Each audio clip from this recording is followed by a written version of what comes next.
All right, welcome back, my dear student. So in this lecture here, we are going to be debugging our application a little bit. The last time we click update, right, and we have this issue here where it's not updating. First, let's fix this ugly, well, misspelled keyword here.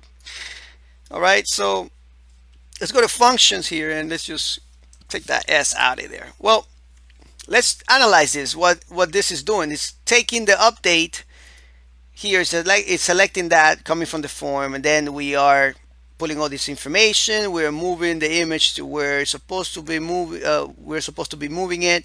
Since nothing happened, with this, we're not getting any errors here. So now, okay, I see what happened is that we never sent the query. We copy and pasted a lot of information and we left out the query, the most important thing. So what we need to do is send the update query, right? And we can use our function to do that, right? A query function, which is super useful since we don't have to use that global connection thing all the time. So we are we're going to be sending this query like this, and then we can just confirm this and make sure that this is working. There we go. All right, so now it should work. All right, I don't know what we were thinking. We were doing it too fast on the last lecture.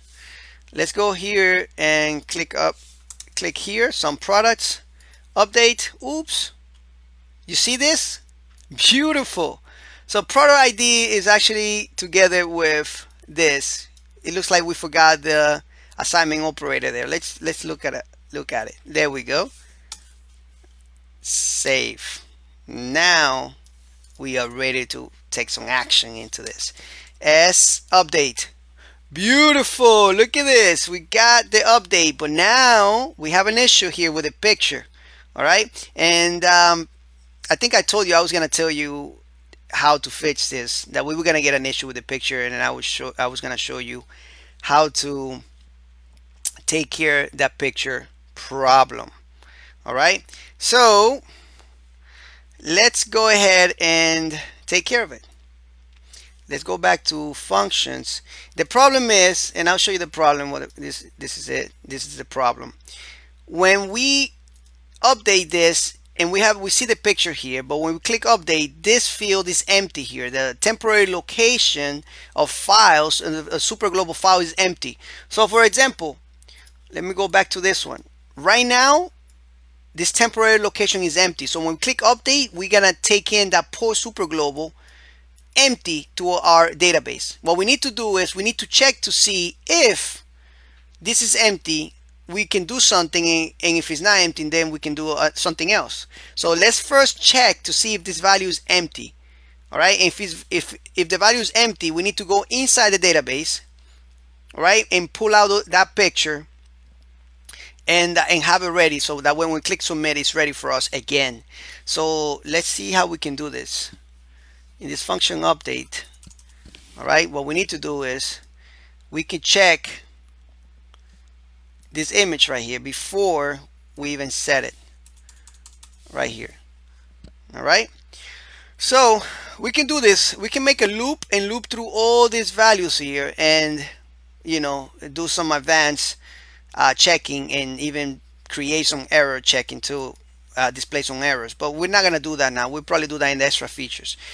I'm going to show you an easy way of actually checking to see if something is empty, right? Well, you see me doing this before, right? So if the product image variable is empty, what can we do about this? Well, let's actually create a query to get the picture, get pic. Beautiful, right? And we'll go inside and we'll say, you know what? I want you to select, and you can select your product image instead of everything, like this, product image from, and I just wanted to show you a different way instead of doing select everything, from products, okay, where product ID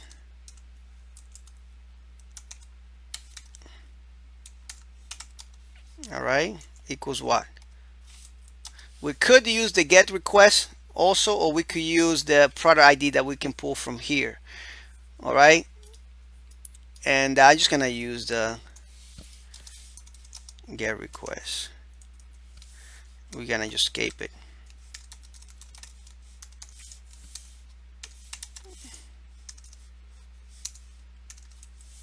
All right, beautiful. Let's put a semicolon there. Let's not forget that. And what we do here is we confirm again this query. Make sure you put your semicolon there. There we go. And now we loop through it. All right, we don't have to loop through much because we're getting only a value back, so we can assign this to a variable like this if we want to. Row fetch array, and we could do that, but I'm just gonna do it the old-fashioned row, and then we say fetch array, and we're fetching the get pick. And you know what, instead of row we can just say pick here. All right, beautiful. And then we'll just say product image,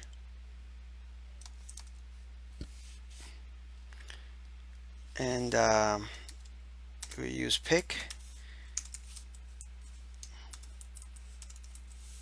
product image. All right, so now we got the product image here, which is really cool.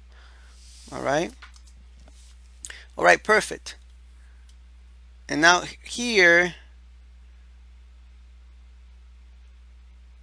I'm thinking that we used this is not what we use in the all right, so perfect. Product image, and product image is the same variables here.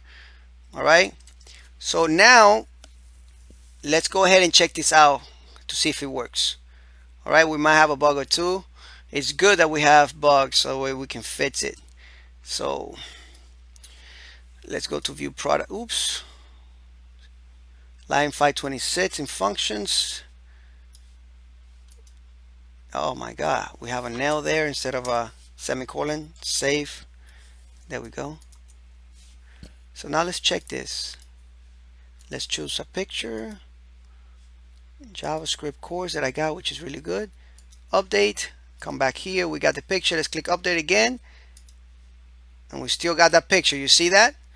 It's actually going and finding it and assigning it back again, so we don't have the same problem that we did before. So let's go ahead and update genes. Update here. Beautiful. Let's update the quantity to 12.